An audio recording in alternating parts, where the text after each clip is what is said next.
It's June 8th, 2021. My name is Eric Haluzik with All Corners Home Inspections. This is the roof evaluation for the single-family home here in Lebanon, Oregon. As with all the videos in this report, we would request that you view this video as supplemental to the written version of the report to which this video has been attached. At the time of inspection, there were a number of reportable challenges with this single-family home's low-sloped, gable, and hip-style roof. We'll do our best to detail those challenges here. An Oregon home inspection, however, does not include a roof warranty, meaning we make no claims as to this roof's ability to keep water out of ceiling voids and attic spaces for the living space below. There are companies, typically insurance companies, which will offer such insurance policies. Oregon home inspectors are specifically forbidden by the Oregon Construction Contractors Board from making such claims. There's very little, if any, ventilation for the areas underneath these living spaces. There are covered roof vents along or near the ridge work, but the soffits are not ventilated, and the ridge ventilation that we are making note of is either inappropriately placed or insufficient at every observable location. Generally speaking, we're looking for a certain amount of soffit ventilation or gable ventilation, and at the time of inspection, we're making note of no such intakes at the lower sections of either the gables, the low sloped or low pitched roofs, or the hips. Let's turn our attention to the area underneath this section where we're seeing a multitude of challenges. We have unpainted fascia board at this location with no gutter, and exposed fasteners at every location where they've made an attempt to hit the rafters.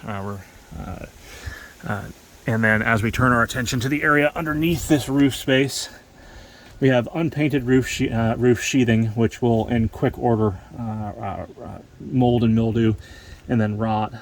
We have exposed roof vapor barrier the very upper side of this location, and especially in a snow event where water can actually walk its way uphill, or in a high wind event where water can work its way uphill, that sort of location is particularly susceptible to water infiltration. We also have a wall to roof interaction, which is not a sort of an accepted means for sealing a wall to a roof.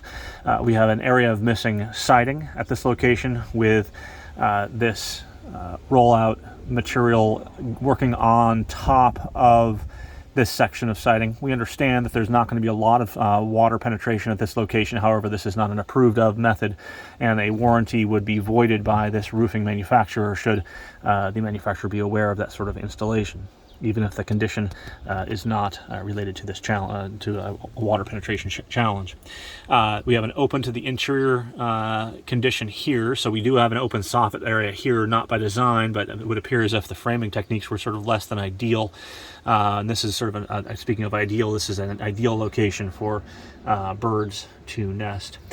Here is an area of less than workmanlike framing. You can see that this is the fascia board at this location here. Directly behind it is a rafter tail. Generally speaking, we want less than 1/8 of an inch of gap between this fascia board and that rafter tail. And at least at this location here, we're seeing this hugely extended nails, which would be a threat to life and property if somebody was walking up on this roof and this fascia board was to collapse underneath them. We would recommend a licensed roofer and a licensed contractor with recent demonstrated experience evaluate both this roof as well as the exterior framing to determine what sort of upgrades to the ventilation system might be necessary, and remedies for the specific challenges regarding framing and roofing that might be present. This has been Eric Haluzik with All Corners Home Inspections.